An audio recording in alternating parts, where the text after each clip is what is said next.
नमस्कार दोस्तों, मैं हूँ राज शिकारी। आज तारीख है जनवरी 28, वर्ष है 2025। गिनती के 2-3 दिन बचे हैं पहला महीना ख़त्म होने में 2025 के।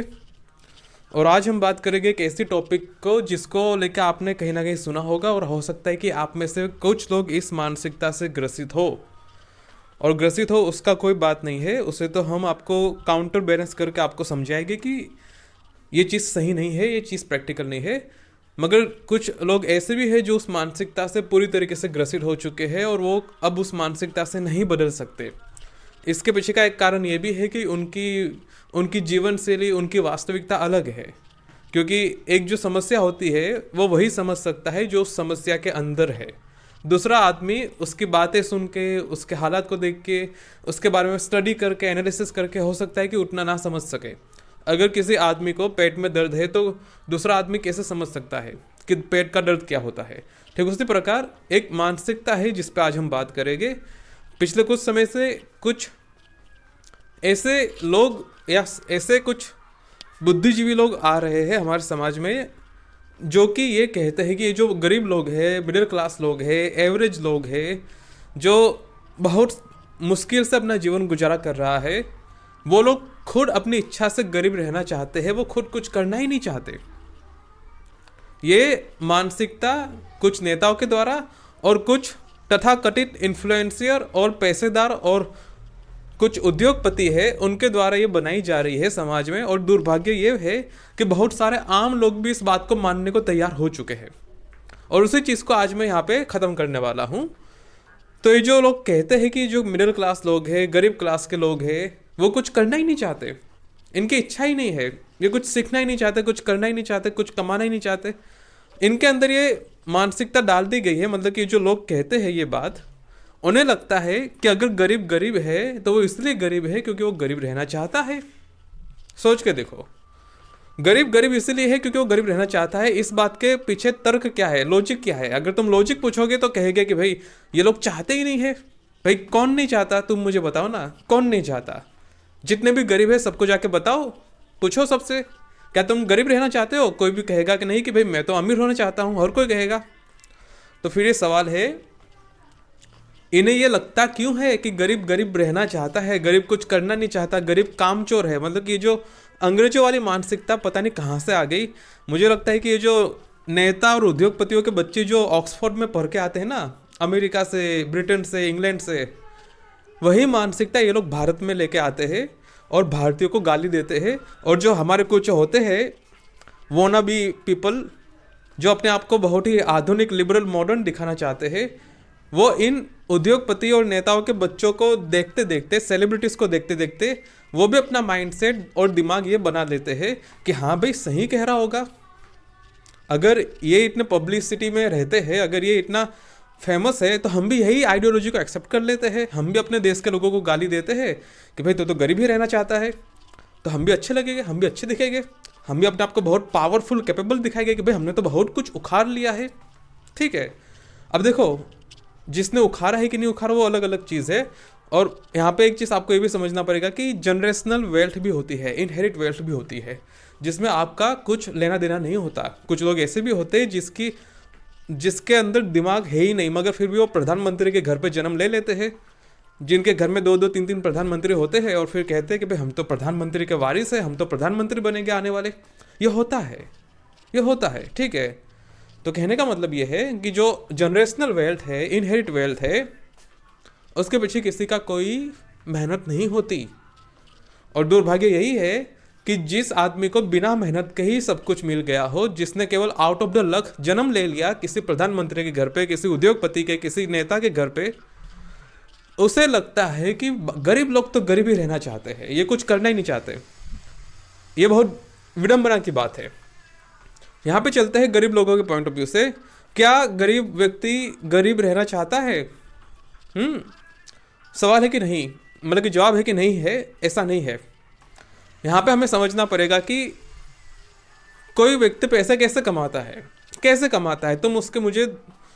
तुम या फिर हम सभी जानते हैं, पैसे कमाने के 2-3 से ज़्यादा कोई ज़्यादा उपाय नहीं है।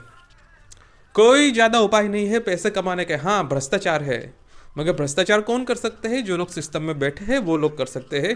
बाकी बाहर के लोग जो कि हमारी तरह बाकी सबकी तरह गरीब लोग हैं, मजदूर लोग हैं, वो लोग नहीं कर सकते, जिनके हाथ में कोई पावर नहीं है, और इसलिए तो सरकारी नौकरी की इतनी पराबरी रहती है। इसलिए तो सबको आईएएस बनना है, सबको पैसे कमाने हैं। आप बन गए सीधा भाई पैसा माला माल, ठीक है। चलते आगे। तो एक चीज समझनी पड़ेगी, पैसे कमाने के गिने चुने उपाय है, गिने चुने उपाय है। और प्रॉब्लम यह है कि वो गिने चुने उपाय भी ना कुछ लोगों के लिए ही है, बाकी मेजोरिटी के लिए कोई उपाय ही नहीं है। मान के चलो, अगर एक एग्जांपल दूं मैं, प्रॉपर्टी का तो पता है कि कितनी महंगी प्रॉपर्टी जा रही है, किराया कितना बढ़ता जा रहा है। अब यहाँ पे एक आदमी जो कि खुद किराए के घर में रह रहा है, अपने पेट काट के सैलरी खर्चा कर रहा है, अपना किराया दे रहा है, चिल्लर बच रही है, वो आदमी प्रॉपर्टी कैसे खरीदेगा? पहले तो अपने लिए प्रॉपर्टी खरीद नहीं पा रहा, तो फिर वो प्रॉपर्टी में पैसे कहाँ लगाएगा? प्रॉपर्टी बेचेगा कैसे? प्रॉपर्टी होगी तो बेचेगा ना महंगी कीमत पे, प्रॉपर्टी होगी नहीं तो किराए पे कैसे देगा? इनकम कैसे आएगी? तो कहने का मतलब ये है कि ये भी एक उपाय है, मगर उसी के लिए जिसके पास बहुत पैसे है या काला धन है उसके पास, ठीक है, वही आदमी प्रॉपर्टी बचा सकता है। क्योंकि आजकल 1 BHK का घर 50 लाख में बिक रहा है। मतलब कि मैं क्या ही बात करूँ, पुणे नासिक में तुम जाओ 70-80 लाख में एक अपार्टमेंट बिक रहा है यहाँ पे। तो यही सब बकवास है। तो कहने का मतलब ये है कि पैसे कमाने के गिने चुने विकल्प है। तो पहली चीज़ तो ये क्लियर हो गई कि जो गरीब लोग हैं, मिडिल क्लास लोग हैं, उनको अपने ही घर के लाले पड़े होते हैं, वो दूसरी प्रॉपर्टी खरीद ही नहीं पाते। दूसरी चीज़ चलते हैं। दूसरी चीज़ ये है, क्या गरीब आदमी, मिडिल क्लास आदमी कोई बिजनेस खोल सकता है? इसके अंदर बहुत सारे स्पेक्ट्रम है। छोटे लेवल का बिजनेस खोल सकते हैं। तुमने कोई ठेला लगा दिया, कोई रेहड़ी लगा दी, कोई छोटा मोटा खुमचा खोल दिया, वो समझ आ सकता है, मगर वो भी लेके भागना पड़ेगा तुम्हें। जब भी पुलिस वाला आएगा, डंडा मारेगा, पैसे निकालेगा, कहेगा कि पैसे दो वरना भगा दूंगा, तब तुम्हें पैसे देने पड़ेंगे। और वहाँ पे तुम थोड़ा बहुत पैसे कमा सकते हो अपना धंधा खोल के, अपनी रेहड़ी और छोटा मोटा बिजनेस खोल के। तुम कोई भी मतलब कि छोटा सा कैफ़े वगैरह खोल सकते हो, यानी कि कैफेटेरिया वगैरह कहीं कॉलेज यूनिवर्सिटी के बाहर या ऑफिस के बाहर, जो कि आपको नोएडा में मिल जाएगा। बहुत सारे पूरी लाइन लगी होती है कैफ़े ठेले वालों की, ठीक है। वहाँ पे आपको सब कुछ, चाय कॉफ़ी मक्काई सब कुछ मिल जाता है, मक्काई भुट्टा वगैरह। तो ये एक प्रैक्टिकल है, मगर यहाँ पे सवाल है, इसमें भी खर्चा लगता है, ठीक है। गैस के पैसे देने पड़ते हैं, राशन का पैसा, फिर मेंटेनेंस करना पड़ता है, बहुत कुछ करना पड़ता है। कहने का मतलब ये है। तो ये भी एक चीज़ है। दूसरी चीज़ ये है, कंपटीशन भी है। ठेले वाला कोई एक तो है नहीं, 50,000 ठेले वाले हैं, ठीक है। तो कंपटीशन है। तो कहने का मतलब ये कि एक मिडिल क्लास आदमी, सामान्य क्लास आदमी छोटा मोटा धंधा खोल सकता है, मगर बहुत बड़ा धंधा नहीं खोल सकता। छोटा मोटा धंधा खोल सकता है, यानी कि कोई ठेला खोल दिया, कुछ छोटा मोटा काम खोल दिया, कुछ छोटा मोटा व्यापार खोल दिया, बस यही हो सकता है, उससे ज़्यादा कुछ नहीं हो सकता। अब बात करते हैं बड़े व्यापार के। बड़े व्यापार के लिए क्या चाहिए भाई? बड़े व्यापार के लिए कोई गोदाम चाहिए, कोई दुकान चाहिए। और तुम्हें पता है आजकल दुकान की क्या कीमत है? एक छोटी सी चुल्लू भर दुकान की कीमत ना 80-90 लाख रुपए के आसपास है, मिनिमम 80-90 लाख रुपए। कुछ तो दुकानें 1.5-2 करोड़ में जाती है। 1.5-2 करोड़ में एक छोटी सी दुकान जाती है। क्यों? क्योंकि भाई रास्ते पे है, फुटपाथ के ऊपर दुकान है, बस यही उसकी वैल्यू। तो ये तो बात प्रैक्टिकल है कि ना तो तुम्हें 1 करोड़ की कोई लोन देगा, ना तो तुम 1 करोड़ की दुकान खरीद पाओगे। तो अपनी दुकान खोलने की तो भाई इच्छा खत्म कर लो, सीधी बात है, ठीक है। हाँ, अगर तुम कहीं गांव देहात में छोटी सी दुकान खरीद सकते हो तो वो अलग बात है, फिर वहाँ पे फिर कमाई का प्रॉब्लम रहता है, सीधी बात है। तो 2 चीज़ें हमने कही। पहली चीज़ क्या थी? पहली चीज़ ये थी कि गरीब आदमी प्रॉपर्टी नहीं खरीद सकता, तो यानी कि प्रॉपर्टी का जो इनकम का सोर्स है वो खत्म हो गया। दूसरी चीज़ ये कि बिजनेस छोटा खोल सकते हैं, बड़े नहीं खोल सकते, मगर छोटा बिजनेस खोल के भी समय के साथ, मेहनत के साथ और रेगुलर काम करके थोड़ा बहुत स्टेबल हुआ जा सकता है, नौकरी करने की बजाय, ठीक है। मगर फिर भी बड़ा बिजनेस नहीं किया जा सकता मिडिल क्लास गरीब आदमी के लिए, ठीक है। तुम कहीं जाओगे कल्याण वगैरह मुंबई में, वहाँ पे आपको देखने को मिल जाएंगे लोग छोटे छोटे बिजनेस करते हैं, जैसे लॉन्ड्री का बिजनेस हो गया, इडली संभार का बिजनेस हो गया, फिर रोटी सब्जी का बिजनेस हो गया। आपको कल्याण में, या फिर तुम डोंगरी की बात करो, या बाकी जहाँ की बात करो, प्रतीक्षा नगर वगैरह, वहाँ पे तुम लोगों को मिल जाएगा कि भाई लोग छोटे छोटे बिजनेस खोल के रहते हैं और घर में ही खाना बनाते हैं, घर में ही सामान बनाते हैं और बाहर जाके बेच देते हैं, और इस तरीके से उनका बिजनेस चलता है। मगर कहने का मतलब यह है कि इससे तुम्हारा ठीक ठाक थोड़ा बहुत स्टेबिलिटी हो जाएगी, तुम एक छोटा सा घर खरीद लोगे कुछ सालों तक मेहनत करने के बाद, ठीक है। मगर ये फुल प्रूफ नहीं है, धीरे धीरे हो सकता है तुम अपस्केल करो, अपस्केल यानी कि धीरे धीरे अपना बिजनेस बढ़ा सकते हो, एक दो लोगों को हायर कर सकते हो, प्रोडक्शन बढ़ा सकते हो। मगर ये सब चीज़ें हैं, तो कहने का मतलब ये है कि छोटा बिजनेस खोला जा सकता है, बड़े नहीं खोला जा सकता। चलते हैं तीसरे और आखिरी जगह पे। तीसरी वो ये है कि नौकरी नौकरी नौकरी करने वाले लाखों ने करोड़ों लोग हैं, मगर किसी को ना तो पैसे मिल रहे, ना तो उसकी नौकरी स्टेबल है, ना ही किसी के पास इतना स्किल है। बेसिकली स्किल क्या होता है, कौन सा स्किल चाहिए तुम मुझे बताओ ना। नौकरी में कौन सा स्किल चाहिए, हमें क्लेरिकल जॉब चाहिए, और क्लेरिकल ये बहुत दुर्भाग्य है कि भारत में क्लेरिकल जॉब है ही नहीं। यहाँ पे क्लार्क या क्लेरिकल जॉब है ही नहीं। हम एक कंज्यूमर बेस्ड इकोनॉमी है, कंज्यूमर बेस्ड इकोनॉमी है। तुम भारत का जितना भी बड़ा बिजनेस देख लो, सब कंज्यूमर बेस पे है। और ये हमारी एक बहुत गलत प्रोग्रामिंग है कि हमने क्लेरिकल फील्ड में अपने आप को घुसाने का प्रयास किया, जबकि क्लेरिकल फील्ड है ही नहीं। अमेरिका में तुम जाओगे, वहाँ पे लोग गैरेज में काम करके पैसे कमा लेते हैं, वहाँ पे लोग स्टारबक्स में काम करके पैसे कमा लेते हैं। क्यों? क्योंकि वहाँ पे clerical service system, service economy है। भारत में सर्विस इकोनॉमी है ही नहीं, यहाँ पे केवल कंजम्पशन इकोनॉमी है और कुछ नहीं है यहाँ पे।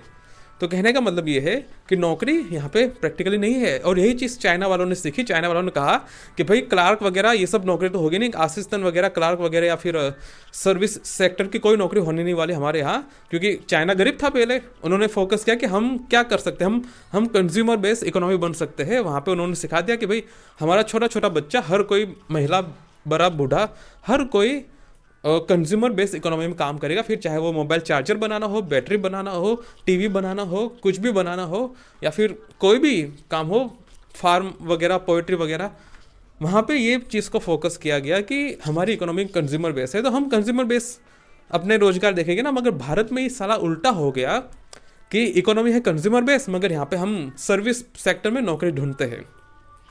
तो कहने का मतलब ये है कि अगर नौकरी ढूंढने जाओगे तो नौकरी में तो कुछ नहीं होगा। आधा भारत बेरोजगार बैठा है, और एक स्टैटिस्टिक तुम देखोगे तो तुम्हारी हालत टाइट हो जाएगी कि लोग ना चाहते हुए वापस गांव की तरफ जा रहे हो और वहाँ पे खेतीबाड़ी का काम करने को मजबूर है, जबकि खेतीबाड़ी में पैसे है ही नहीं, है ही नहीं पैसे, कहाँ से कमाओगे पैसे। और रही बात विदेश जाने की, विदेश जाना एक उपाय है, मगर विदेश जाना कोई सस्ता है क्या? सस्ता है क्या विदेश जाना? विदेश जाना कोई एफोर्ड नहीं कर सकता। जो बहुत अपर मिडिल क्लास है ना, वो भी चाइना की तरफ जाते हैं, चाइना की तरफ, जापान की तरफ, उससे आगे की सोच नहीं सकते। क्यों? क्योंकि अगर मैं बात करूँ यहाँ लंदन की, अगर लंदन की बात करो या फिर वॉशिंगटन की बात करो या फिर तुम बात करो किसी भी शहर की, वहाँ की केवल फ्लाइट टिकट ही 1 लाख रुपए के ऊपर है। 1 लाख रुपए के ऊपर फ्लाइट टिकट है। तुम मुझे बताओ 1 लाख रुपए की फ्लाइट टिकट कितने लोग अफोर्ड कर सकते हैं? कितनों के अकाउंट में 1 लाख रुपए भी नहीं है? तो अभी तो वहाँ फ्लाइट टिकट है 1 लाख की है, फिर वहाँ तुम जाके देखो वीज़ा प्रोसेस वगैरह, वहाँ पे फाइल एप्लीकेशन वगैरह, वहाँ पे सब खर्चे लगते हैं, बहुत खर्चे लगते हैं। वहाँ पे इंश्योरेंस लेना पड़ता है, इंश्योरेंस के बिना तुम्हें काम पे रखेगी नहीं कोई, बहुत सारी बकवास है, ठीक है। वहाँ पे एयरपोर्ट पे उतरने के बाद भी तुम्हें टैक्सी लेनी पड़ेगी, कहीं पे कमरा बुक करना पड़ेगा, वहाँ पे पैसे देने पड़ेंगे। सस्ता है क्या? सस्ता है क्या? नहीं ना, ये है बात। तो कहने का मतलब है कि विदेश जाना कोई इतना सस्ता ही, इतना आसान नहीं है सबके लिए। और रही बात आसपास की, तुम आसपास कहाँ जाओगे तुम मुझे बताओ? थाईलैंड जाओगे, म्यांमार जाओगे, वियतनाम जाओगे, कंबोडिया जाओगे, कहाँ जाओगे तुम? श्रीलंका जाओगे, कितना कमा लोगे वहाँ पे जाके? तो ये सब चीज़ें हैं, ये समझना जरूरी है आपको। और तो मैं क्या ही कहूँ, कहने का मतलब ये है कि मिडिल क्लास गरीब रहना नहीं चाहता, मिडिल क्लास गरीब रहना नहीं चाहता, मगर मिडिल क्लास के पास विकल्प है ही नहीं। तुम जाके देखो बड़ी बड़ी डिग्री वाले इंजीनियर तक को यहाँ पे 20,000 रुपये की सैलरी मिलती है। इंजीनियर, तुम कौन सी डिग्री की बात करोगे? पहले केवल हम बीए वालों का, एमए वालों का मजाक बनता था कि यार बीए वाले बेरोजगार है। आज तो इंजीनियर भी बेरोजगार है ना, जाके देखो इंजीनियर वाले, बीटेक वाले, कितने लोग बेरोजगार है। तो बात केवल डिग्री की नहीं है, डिग्री में खराबी नहीं है, खराबी ये है कि सिस्टम ही गलत डिज़ाइन कर दिया गया है। क्यों किया गया है? क्योंकि कुछ उद्योगपति और कुछ नेताओं को चाहिए था ये। एक बात समझ लो, मैं हमेशा कहता हूँ कि आइंस्टाइन की जो थियरी है ना, A = mc², वो सब जगह लागू होती है। अगर तुम गरीब हो तो कोई अमीर भी है। अगर तुम चिल्लर के भाव में काम करते हो तो उस काम से कोई लाखों करोड़ों भी कमा रहा है। तो कहने का मतलब ये है, तुम्हें जानबूझ के गरीब रखा जा रहा है, रखा जा रहा है ताकि तुम सस्ते में काम करो। अगर यही उद्योग धंधे वाले अमेरिका या ऑस्ट्रेलिया कनाडा जाके काम करते तो वहाँ पे उनका प्रॉफिट एकदम खत्म ही हो जाता, खत्म ही हो जाता। क्यों? क्योंकि वहाँ पे उनके जो वर्कर है उन्हें डॉलर या पाउंड में देने पड़ते पैसे, और भारत में रुपए में पैसे दो और सामान बेचो डॉलर में, पाउंड में, यूरो में। भारत केवल एक उपनिवेशिक देश बन के रह गया है, उपनिवेशिक देश। यहाँ पे मजदूरों से मजदूरी करवाई जाती है, सामान विदेश में भेज दिया जाता है, और जो पैसे आते हैं वो कुछ धन्ना सेठ और नेता लोग अपनी जेब में डाल देते हैं। बस गुलामी चल रही है यहाँ पे, मॉडर्न डे स्लेवरी, समझे? तो ये सब है। तो ये जो कुछ बकचोदी करते हैं कि भाई गरीब तो गरीब ही रहना चाहता है, वो तो ऊपर आना ही नहीं चाहता। विकल्प बचे कितने हैं गरीब के पास? कितने विकल्प बचे हैं तुम मुझे बताओ ना। विकल्प बचा है तो बस यही कि अपना छोटा सा ठेला खोल के बैठ जाओ, और क्या, छोटा मोटा व्यापार करो। वो भी कितना चलेगा कितना नहीं चलेगा, कितना कंपटीशन होगा, किसे पता। बहुत प्रैक्टिकलिटी है, बहुत ही ज़्यादा क्या कहते हैं, कॉम्प्लेक्सिटी है। ये है मेन पॉइंट। तो यही चीज़ है और ये हमें समझना पड़ेगा। आने वाले समय में बहुत भयंकर बेरोजगारी बढ़ेगी, क्योंकि देखो बिजनेस खोलना भी अपने आप में एक बहुत ही टॉल टास्क है, चैलेंजिंग टास्क है। छोटा सा तुम चाय की किटली भी खोलोगे ना तो वो भी तुम सोचोगे यार क्या खोल के बैठ गए, पता नहीं, समझ नहीं आया कभी। एक आदमी जो कि डिग्री गया है, कॉलेज गया है, सोच रहा है कि मैं ऑफिस में काम करूँगा एयर कंडीशनर केबिन में, अचानक से वो चाय की किटली खोल के बैठ गया, उसका दिमाग की हवाया उठ जाएगी, उसका दिमाग का पूरा सर्किट हिल जाएगा, समझे? तो वो भी इतना प्रैक्टिकल मतलब कि नहीं है एक तरीके से देखा जाए तो। सबको अपनी कंप्रोमाइज़ करनी पड़ती है, डिग्निटी, वैल्यू। एक आदमी इंजीनियर वगैरह तुम जिसकी भी बात करो, क्या वो जाके ठेला खड़ा करेगा? क्या वो जाके इडली सांभर सैंडविच बेचेगा क्या? यह है सवाल। मैं देखता हूँ सरकारी डिपार्टमेंट में एक 10वीं की वैकेंसी आती है मल्टीटास्किंग सर्विस, उसमें भी कितने ही लोग मतलब कि एकदम नाक गले तक कंपटीशन रहता है। 100 नंबर का पेपर होता है, 100 में से 99, 98 इतना कट ऑफ जाता है। और जब नौकरी मिल भी जाती है इतने टाइट कट ऑफ पे, तो वो जो MTS की जो पोस्ट होती है 10वीं पास वाली की, वहाँ पे उनसे चपरासी का काम करवाया जाता है। बेसिकली चपरासी की ही नौकरी होती है वो MTS, मगर उसे कहते हैं मल्टीटास्किंग सर्विस। तो बेसिकली वहाँ पे जो इंजीनियर लड़के लड़कियाँ, पोस्ट ग्रेजुएट लड़के लड़कियाँ जो भी होते हैं, उनसे कहते हैं कि झाड़ू लगा दो, पोछा लगा दो, पानी भर के लेके आओ, बाथरूम साफ कर दो।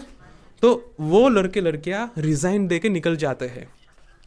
इतनी मेहनत की, इतना दूर जाके ट्रांसफ़र लिया, किसी का उत्तर प्रदेश से कहीं राजस्थान, किसी का राजस्थान से कहीं हिमाचल, किसी का हिमाचल से कहीं मध्य प्रदेश, और जाके पता चलता है कि भाई झाड़ू लगा दो, पोछा लगा दो, बाथरूम साफ कर दो, ये वो फलां ठिकाना।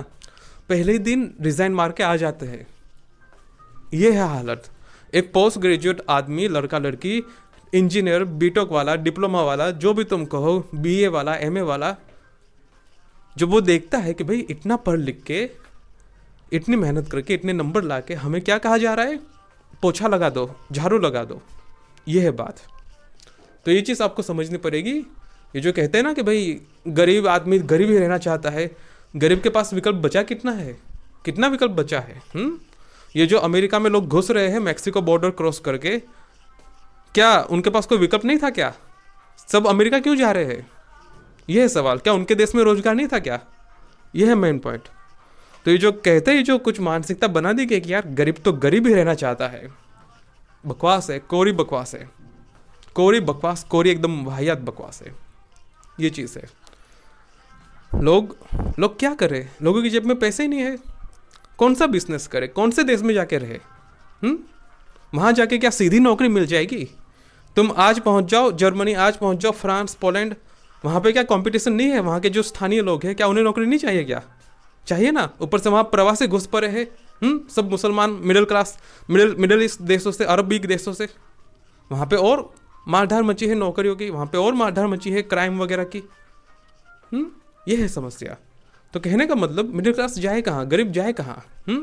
एक आदमी जिसकी जेब में 50,000 नहीं है, वो 1 लाख की टिकट कैसे अफोर्ड करेगा ऑस्ट्रेलिया, न्यूजीलैंड की? सीधी बात है ना। और वहाँ पे क्या तुम्हें सीधा ही बुला लेंगे कि आओ आओ जी बैठ जाओ हमारे घर में आके? वहाँ पे भी जाके प्रॉपर इंटरव्यू होगा, प्रॉपर डॉक्यूमेंट वेरिफिकेशन होगा, तब जाने देगा ना तुम्हें। 50 सवाल जो आप पूछेंगे कि भैया आदमी रहने लायक है कि नहीं है, वरना सीधा ही एयरपोर्ट से लात मार के भगा देंगे वापस। मेरे से कितने दोस्त हैं जो वापस आ चुके हैं एयरपोर्ट से वापस, पता नहीं उन्हें कुछ गड़बड़ लग गया तो भेज दिया वापस। तो ये है बकवास। तो ये जो कहते हैं कि भाई गरीब तो गरीब ही रहना चाहता है, गरीब की सारी गलती है, सरकार की तो कोई गलती नहीं है, मैं उन्हें कहता हूँ भाई तुम्हें सरकारी चीज़ की चाटनी है तो चाटो, मगर गरीब को गाली मत दो, ठीक है। तो ये है वीडियो, कुछ सही लगा हो गलत लगा हो नीचे कमेंट करके बताओ, और चैनल को सब्सक्राइब कर दो। कुछ डोनेशन देना चाहो तो UPI ID मैंने दिया है। सो इट इज़ मी राज शिकारी साइनिंग ऑफ।